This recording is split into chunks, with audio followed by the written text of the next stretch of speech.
Okay, so I was asked here this year by Llewellyn Falco, who's a good friend, and he said, we want you to do like a live coding thing.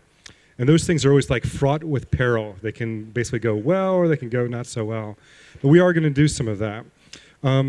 This topic is something that is very dear to me in programming. The question of whether we are going to go and actually just sort of notify somebody about something or ask it questions and get data back from them. And it seems like it ties into a lot of interesting things around cohesion and coupling and all these things. It also ties back into legacy code as well, right? Which is, as you just mentioned, one of my core topics. So I'm going to hop over to an IDE here. Speaking of legacy, we're going to be using Eclipse and Java. Has anybody ever heard of Java? Yay, okay. Has anybody ever heard of Eclipse? Yay, okay. So yeah, very true to form here. I have a piece of code here, which is probably the most beautiful piece of code you'll ever see today, or in your lives even, all right? And you can tell because it's got variables, it's got functions, it's got things, right? So the class is named server, and essentially what this is it's kind of like a very rusty, crazy little mailing list server, as if people still write these things very often, right? So I want to kind of walk you through this, and then we're going to go and start looking at options for refactoring it a bit. So like all good programs, we start with main, right? And we have a bunch of command line arguments where we basically pass in SMTP host, POP3 host, user password, a list of email addresses that we're going to be sending messages to. And we take all these variables and we assign them. We assign the variables from the arguments that are coming in. We do a little bit of checking. And then we create a class, which happens to be the class that we are in, right? Because we're good object-oriented programmers. That's what we do. And then we have a nice infinite while loop, okay, because we will be looping. And we take those variables that we just assigned and we assign them to variables in the class. And we do a little bit of checking to make sure that we really have the right things. And then we're doing this thing over here where, oh my God, does anybody know what this thing is? Vector? Have you heard about this? This is really old code, right? Okay. Synchronized vector, good old vector before array lists and anything else. All this code down here appears to be about reading a file that has a bunch of email addresses that we're going to basically be sending mail to. And it's good. We have a comment here that goes and tells us that this is, this is exactly what's going on. And after this, what we do is we start working with the Java Mail API, right? So we go and we get the system properties, and essentially from the properties, what we do is we go and we get the default session, and then we set the session to debug status. Then we go to the session and we get a store. We connect to the store. From the store, we get a default folder, and we check to see whether that thing is null or not. And then we basically go and we get the inbox, which is basically a folder inside the default folder. And again, check to go and see whether we're able to get that also. And then we go to that folder and we attempt to open it. We get a count of all the messages. And if we have the total messages is equal to 0, we just kind of close everything up and say that we're done. And you'll remember that our while loop has a done flag that we're checking all the way through, right? If we're not done, then we're going to go and we're going to get all the messages that we have there. We're going to fetch a profile. We're going to go and basically go ahead and use the profile to go and fetch the messages. And now we start doing work. We're going to process each message. So we have a nice loop going through all the messages. And essentially, if the message hasn't been seen before, then what we do is we go and we start building up a new message. Okay, so we're going and taking the message. We're setting all these variables, setting them all up. And then we basically go to properties again, get another session, and then we basically build up a reply to list to hold on to the reply. And we have our new message. We set the from on it. We set the reply to. We set the recipients. We set the subject. We have to deal with MIME types and go and basically set the content. We have the new message. And then we go to this thing. We're going to go and send the message. So we have a transport that we get from the session. we connect to the transport, and then we send the message. And then we mark the message as deleted, and we close the folder, close the store, put out a nice informational message, and then we kind of sleep, okay, so that we don't have to do this over and over again in a busy wait. We just sort of like just do this periodically. So again, most beautiful code you've seen yet today, right? Is it good? Hey, good stuff, right? What are we going to do about this? Yeah. Okay, so the fun thing about this is what I want you to think about for a second is how would you actually start to make this better, right?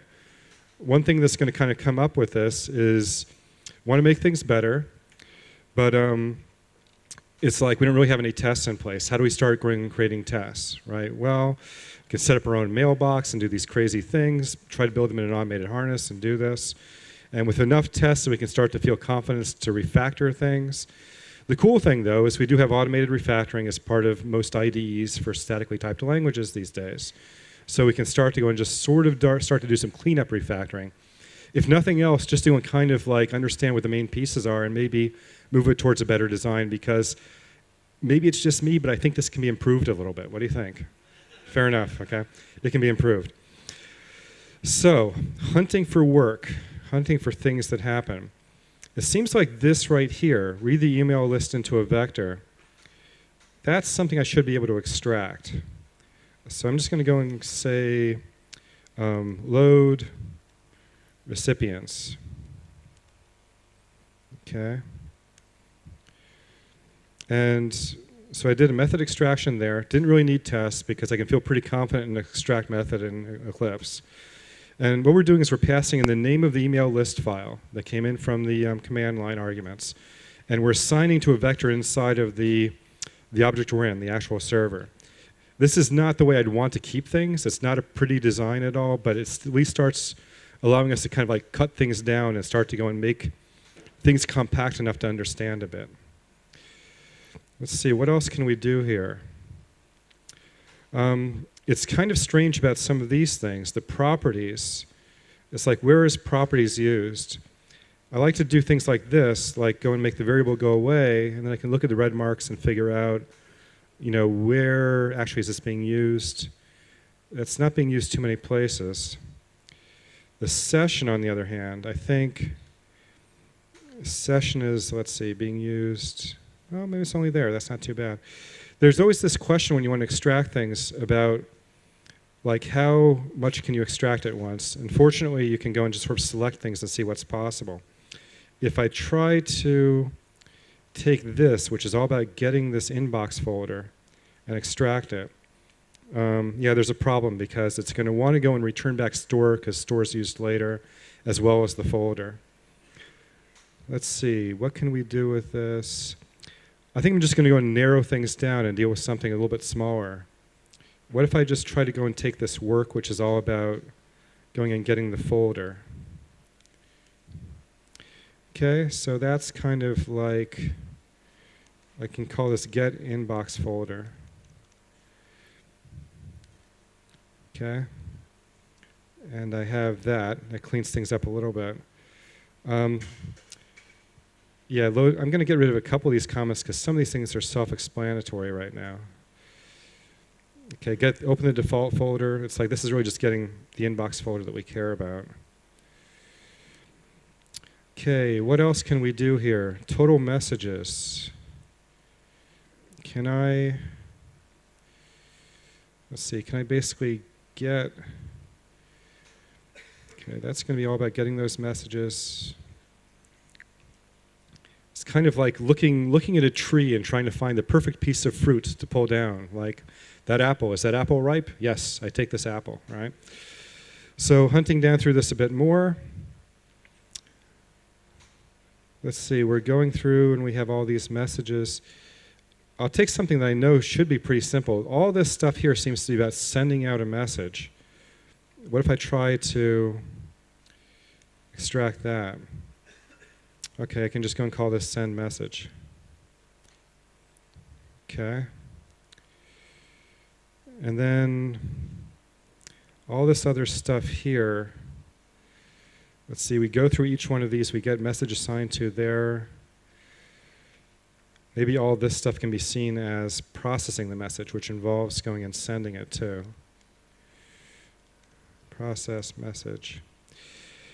Now, it's funny, this is refactoring, but this is a special kind of refactoring that I call scratch refactoring, which is all about, it's all about going and sort of like just doing enough cuts and moves and stuff like this to understand things better. This is not what I'd want to go and check in. It's marginally better because things become a bit more compact, but still not pretty. And maybe I'll do this thing here. I'll just take this loop and basically make this into process messages.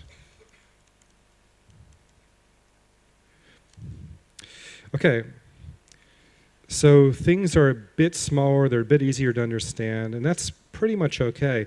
Whoops, I think we're really at the point now of being able to go and ask this question that, you know, what should this design be, right?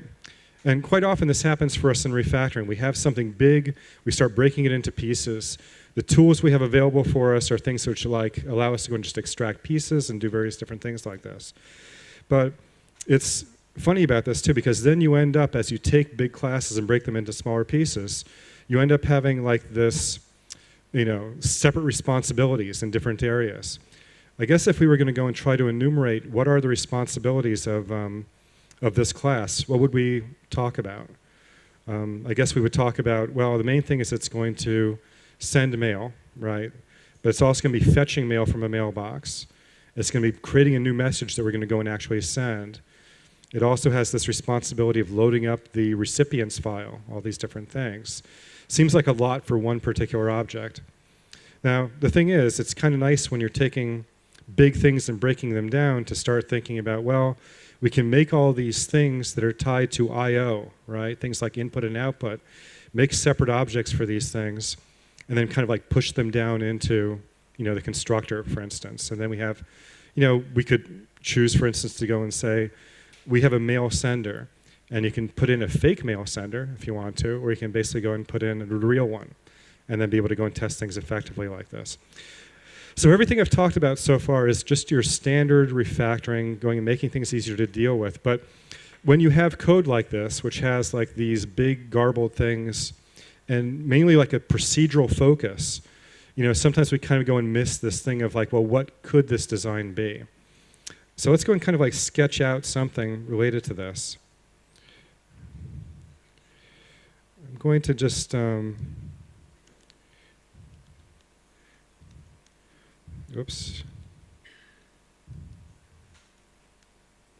Oops.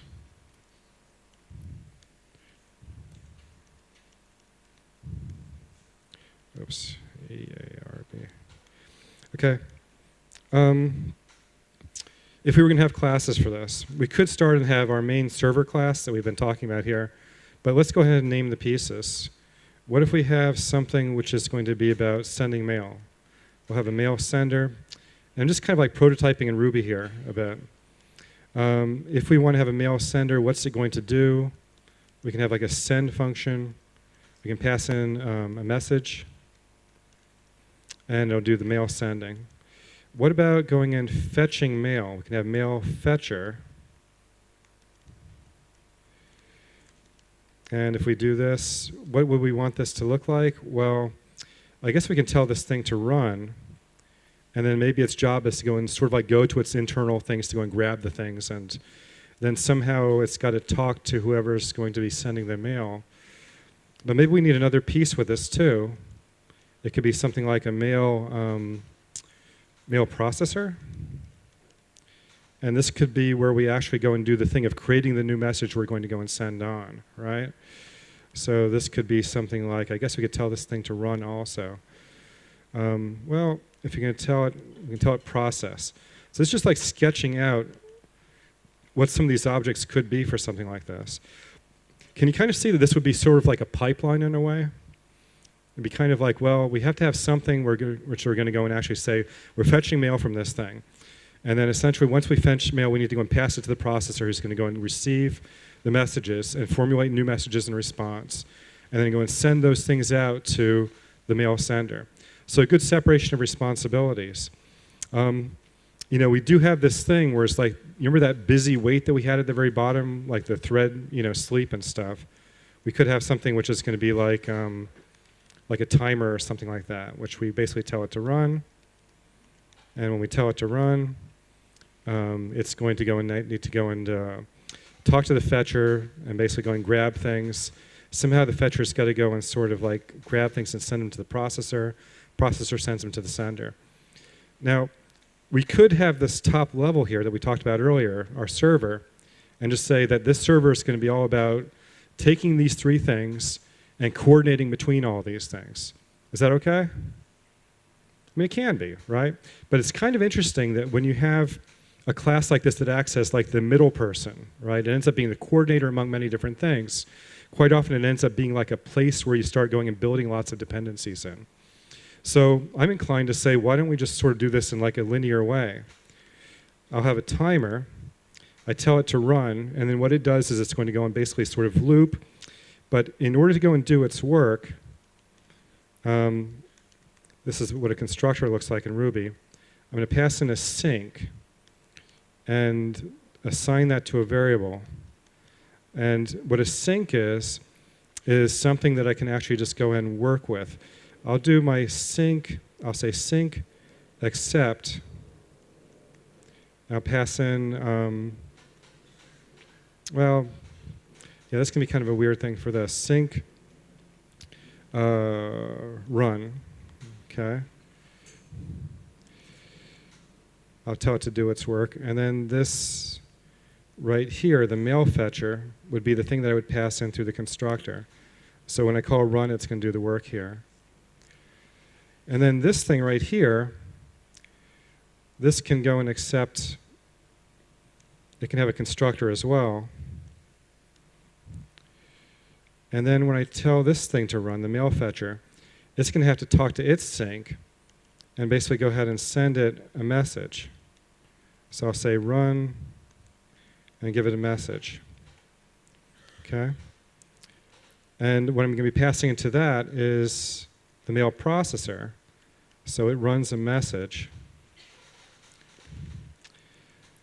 And then I think we need the mail sender, and I can basically just call this thing run also. So you're probably looking at this and saying, this is madness. Why is he using this word run over and over again?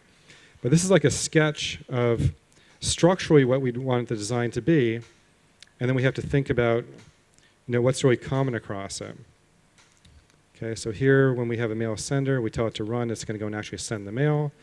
Mail fetcher is going to go and grab some mails, send them one at a time, so we'll be kind of like looping here a bit to go and send the messages that we've received. The processor is going to receive each message. As it gets it, it's going to go and take it, and it's going to actually create a new message and then go to the sync and tell it to go and actually run, which in this case is really just going to be just like sending it. Okay, so structurally it's kind of like this.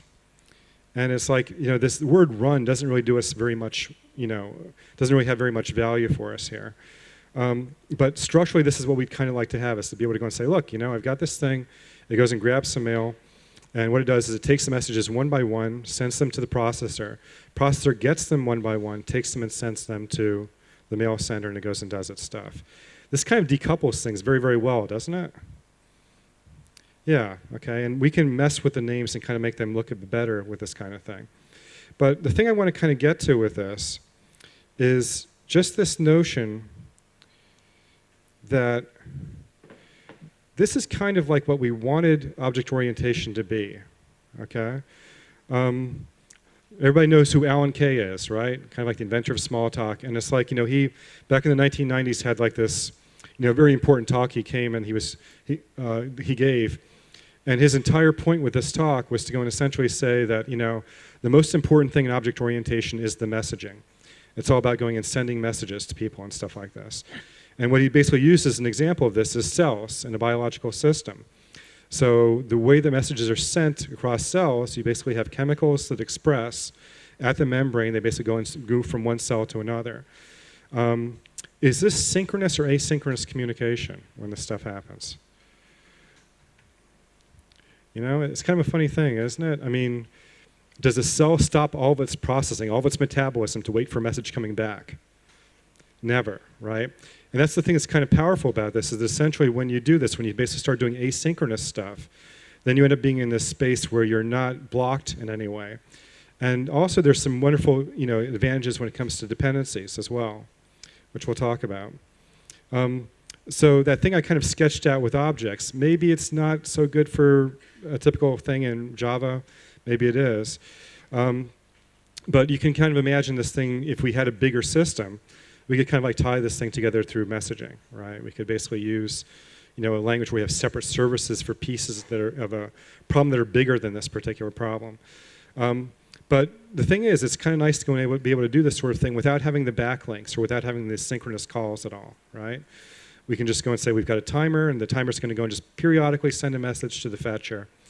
What the fetcher is going to do is it's going to check, you know, the mail source and see if it can find the mail. And if it has any mail, what it does is it goes and sends each mail one by one to the processor. When a processor receives a mail, it goes and sends it off to the sender, the processed one that created a new one. And what does this mean from a dependency point of view? I think what's interesting is that this is really almost like you can completely minimize dependencies when you do something like this. And I think we don't really think often enough about what this really means for us. Erlang, for instance, right? Anybody ever work with Erlang at all? Okay, very interesting language. In Erlang, everything is a process. And it's kind of like, they're so lightweight, you can easily create processes. And what they do, they all have like essentially like this, you know, message pump associated with them. And you just sit there and you write your code to go and do various things. But it's all functional, that stuff. But essentially, the way that you actually get anything done at all is to send a message from one process to another. And another thing that's brilliant about it is that there's like this understanding that processes can just die at any time. And when they do die, what they do is they notify their parent process, and then the parent gets to decide whether to go and create a new process or do something else completely different in order to kind of like make everything tied together in good ways. And yeah, so it's really a very nice, you know, language for doing various things like this. I remember being surprised, though, when I first started getting into Erlang to recognize how much synchronous messaging there is in a way. Or the notion that, okay, I'm going to send a message to you, but I'm kind of like, okay, well, I'm going to send a message to you, and then basically you're going to send me something back, right? And it's like you have loops in the message graph as you're doing things like this. It's kind of fascinating to think about what's it like to basically just go in one direction. And the reason why is because in a lot of systems, when you're doing this thing of having communication back and forth where like you're saying, I'm telling somebody something, you get into this strange situation where you're saying, okay, I'm going to ask for some stuff, do some processing, and then tell somebody else about it, right? When we do this, again, we make ourselves the middle person. We are the middle person in this particular area. And what that means is as we get things, you know, it's like, wow, we've got chance to go and do some things with it. We do a lot of processing and stuff. We send things off to other people. And there's always a temptation to add more and more stuff as we're doing things here. Whatever we get back, you know, we can work with, okay? So I think it's interesting to go and recognize that maybe we can try to make things as tell as possible, okay? Have, you know, when we just basically sit there and we wait for messages, we do something, and then we kind of like carry things on, and we don't hold on to things as much in a state-driven way. So this is very much like the actor model, which is kind of like what I feel object orientation kind of wants to be at times. But it also tends to minimize dependencies quite a bit. So this advice has been around in object orientation for years. You've ever heard of like the book The Pragmatic Programmer by Dave Thomas and Andy Hunt? Great book. And they have a section in there where they talk about tell, don't ask. And they kind of point out that for good object orientation in general, it's better to go and just sort of like, you know, tell an object to do something or notify an object about something. It gets to respond in the way that it feels is appropriate. But it responds not by going back to you and saying, hey, this is what I did. It talks to somebody else. It was kind of a marvel for me to kind of recognize that maybe without thinking about it, maybe thinking about it, a lot of really cool architectures that I knew at that time essentially were implicitly this way. If you look at the early versions of JUnit, for instance, you'll basically see that the classes that they have there, practically all the methods on there were basically void methods. They would just return void. You tell a test to do something, you tell it to run, and what does it do? It doesn't say back to you, hey, I ran. It tells a test result about the success or failure of that actual test run. So there's a lot that happens with this stuff, which is all about like decoupling things by going and choosing to tell rather than ask. Now, isn't it kind of funny, though, that we're moving towards functional programming more and more these days? In functional programming, what are you doing? You're asking or telling? Depends. Okay, fair enough. You're doing a lot of, in functional programming, you're doing a lot of asking. You call a function, and its main purpose for you is to return something back to you, and then you have that thing and you get to do something with it. But it's interesting to think about this in the context of error handling, for instance. Okay? Null, right? When is null painful? All the time, right? Okay, fair enough. But the thing which is really kind of rough about null in many cases is that it's quite often the easiest thing for us to return when we can't find something. You know, you go to some object and say, hey, give me a person. What if there's no person for that ID? What's going to happen? Get back a null, right? Or you can use the null object pattern. Or you can say, well, even though I'm asking for just one person, I'm going to return back a list of people and hope there's only one element in it, because I know an empty list can signify the absence of things. What other things can we do? Well, we can basically use option types, like, you know, the monadic error handling that we do with like maybe and either, and option types in Java and all these things. And so we have a way of seeing whether something is really there or not really there. It's kind of funny with this, though, because when we're in the tell mode, it's kind of like, going back to our original thing, what happens when I fetch things and there's nothing there? I just don't send a message to the processor, right? What happens if something goes wrong with the processing? I just don't send anything to the sender. So there's a lot of error handling that doesn't necessarily have to happen as part of the main flow. You can have like an object off to the side that you kind of notify and say, hey, I'm the processor, something went wrong, let me tell you about this. But that code doesn't have to become cluttered in the spaces, you know, where you're actually going in and saying, okay, well, I'm getting something from somebody, let me hope it's okay, right? So I think there's a really good story with this style of programming in the context of error handling as well. So yeah, I really wanted to kind of talk to you all about this and sort of like throw it out there, because I feel like this tell, don't ask thing is one of those things that we kind of know that it's been around in the industry for a while, but we can kind of push it, and we can kind of push it advantageously in different areas of our architecture in order to go and sort of like minimize error handling in certain cases and basically achieve higher levels of decoupling than you might have in certain areas. I had this thing I wrote up quite a long time ago. I call this pattern tell above and ask below. You might have heard it as like Gary Bernhardt's imperative shell functional core, things along those lines. It seems like there's a natural ordering in systems between code that does a lot of getting and code that goes and does a lot of telling. And it seems like the telling code tends to be at the top level, and then the functional stuff tends to be more like on the inside or at the lower level. Anybody know why that would happen naturally in systems? It's kind of funny, and it seems like I see this pattern over and over again.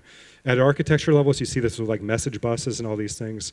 Most of like the early stuff that was happening with like enterprise integration was all about like, let's take this giant legacy system and set it up so that we just throw messages onto a bus and then other people pick them up and stuff like this.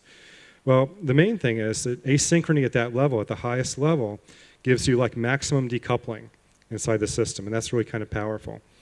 And I guess there's also the other aspect to it too, is that when you have all these guts inside of a system, all the computational things, you know, functional programming is really kind of good for that stuff. And it's great to go and kind of keep things at that level. As well, when you're down dealing with all those things, you know, one of the things which is really wonderful that functional programming enables for us is lazy evaluation, right? So you can have a piece of code and essentially, you know, depending upon what data comes in, some pieces of code are executed or not in the structure of the lazy evaluation. If you try to embed a tell call, like a notification, deep inside of a lazy structure, you probably have no idea from the very top when that call is actually going to be made. So it doesn't even seem like you've got decent insight into the performance characteristics of a piece of code. So it seems like there is a natural ordering here, kind of like telling above and asking below. So yeah, I've kind of wandered around quite a bit in this talk, starting from some refactoring, breaking things down into pieces, and figuring out how do we best go and tie these things together, to making the case that this is really a fundamental design decision. And I don't really see very much design discussion about this. Where are we choosing to tell and where are we choosing to go and ask within systems? But it does really affect your modularity, and it basically allows you to, in some cases, choose where you're going to decouple your systems a bit more.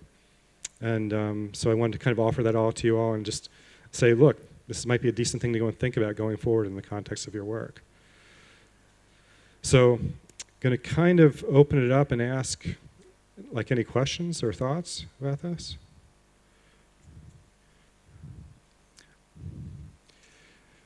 I think we're doing like an online question thing about it. Is that what's happening? Okay.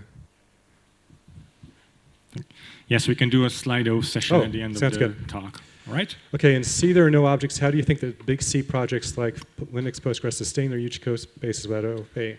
I don't know. It's very funny because particularly in the operating system world, I see a lot of structs and function pointers, right, which is essentially like a vtable in C++.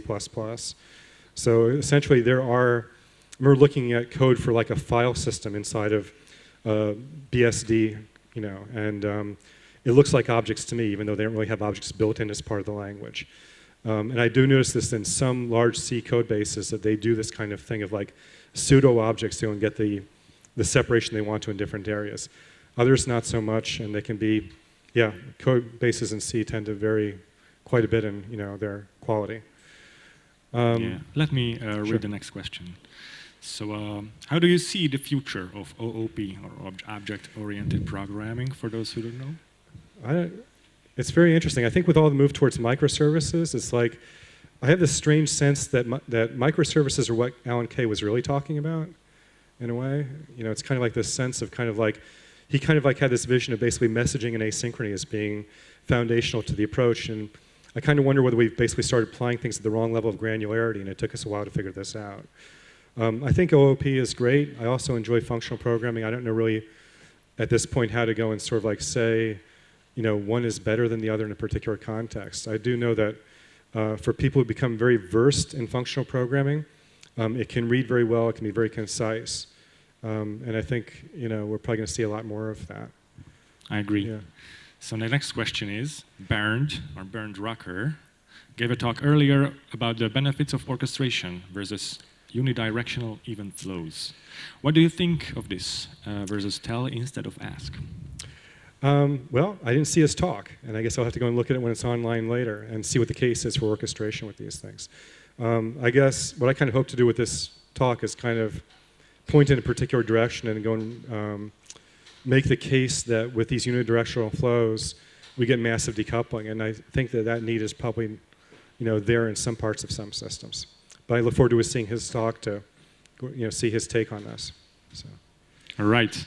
We have plenty of time for more questions, so hit up Slido, upvote the ones that you like, and ask your own questions. Sending messages means calling a method on an object, right? So also asking, quote-unquote, asking an object means sending a message, right? Commands and queries mean sending messages, right? Right, okay. Yeah, it's kind of funny, and I sometimes wonder whether my take on tell versus ask is the same as some other people's. I tend to look at it from the point of view of if your return is void for your method, that's a tell, generally, okay? It's not like you're basically sitting here waiting for something to come back that you're going to go and work with. And it enables asynchrony. And I think, the main thing with this, too, is sure, you're sending a message in all cases, but I do like to distinguish between the ones that are going to go and actually return something back to us, put us in the driver's seat to go and decide what to do next with that, and give us a locus of work with that particular data. And I think that's the thing which kind of makes a difference architecturally. Perfect. How does this, in general, relate to CQRS? CQRS. Yeah, it's kind of interesting. Yeah, I think it's almost like at a higher, I haven't really thought about that, about how it kind of ties together, All right. Yeah, fair enough. Yeah. Maybe those who are interested in this question can find you later at the conference? Perhaps, yeah. Okay, cool. Thank you. Why do you think Rob Pike called OOP the Roman numerals of computing? I don't know. I guess, yeah, I haven't really seen where that quote or what the context happens to be. If I'm trying to go and guess about that, I'd assume that it's kind of like the notion that the system was a bit clunky, and then we had to find better ways of going and doing it.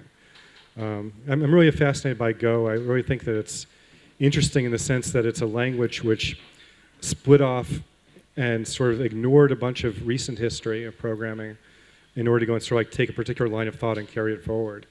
And it also tends to have a very realistic view of what we're capable of. It doesn't give us too many things to go and mess up with. Yeah, and I do like the compilation model of Go. I think it's great in terms of minimizing dependencies and build time and stuff along those lines.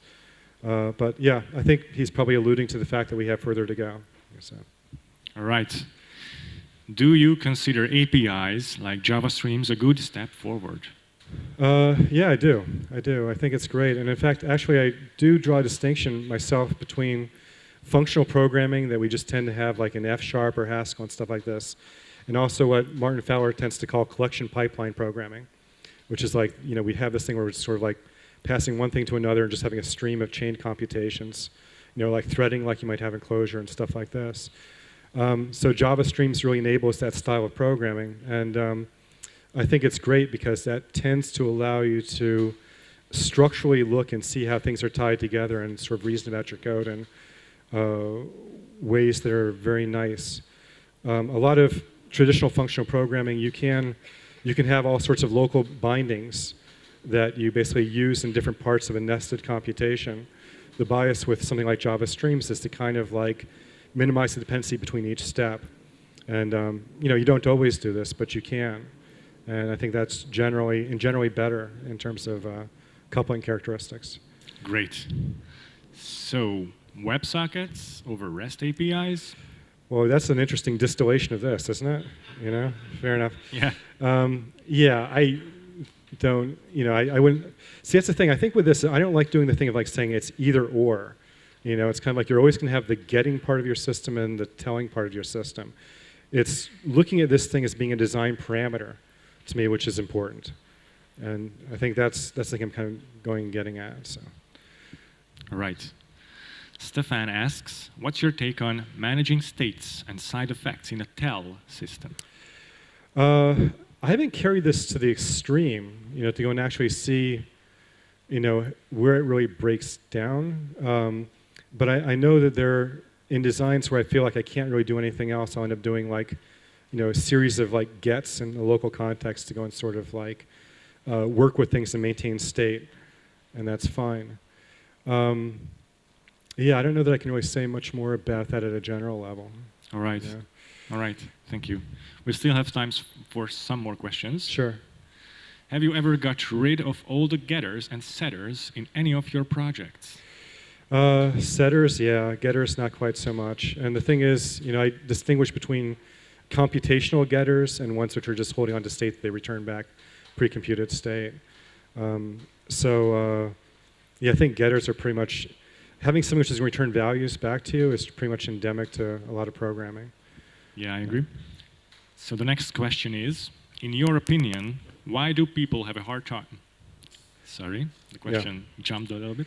In your opinion, why do people have a hard time with the mixed paradigm of object orientation and functional programming? There's a lot of mess with languages like Scala due to this. Maybe we shouldn't be mixing them as much as we do, right? And I really have this feeling that Scala is like today's C++ in a way, right? And I don't mean that as like a criticism in a bad way, but you know, C++ was all about, we know you know how to program procedurally, but we'll give you all this object-oriented stuff so you can kind of like transition into it. Scala is kind of like, we know you know how to do object orientation, we're going to let you transition into functional. But then you're going to have all these choices back and forth about which paradigm are you going to use in which particular context. And yeah, I think some of this really has to do with like, you know, if you are architecturally picking a level at which you're telling versus going and asking, does the language support you in building that barrier between these things? And I don't know. I think with Scala, it's kind of like it gives you all these tools, but you have to basically pick an architecture to go and sort of like regularize your use of asking and telling. And the language doesn't sort of like give you that line of demarcation, so it's easy to mix these things and then wonder why you're doing things in particular areas. All right, next question is, if you return void all the time, how do you make sure that the message was sent? How do you test this? Yeah, that's an interesting thing with that too, because you can test at the endpoint, right? You can test it like, I'm telling at one end of the system and then go and see, did I receive anything on the other end, right?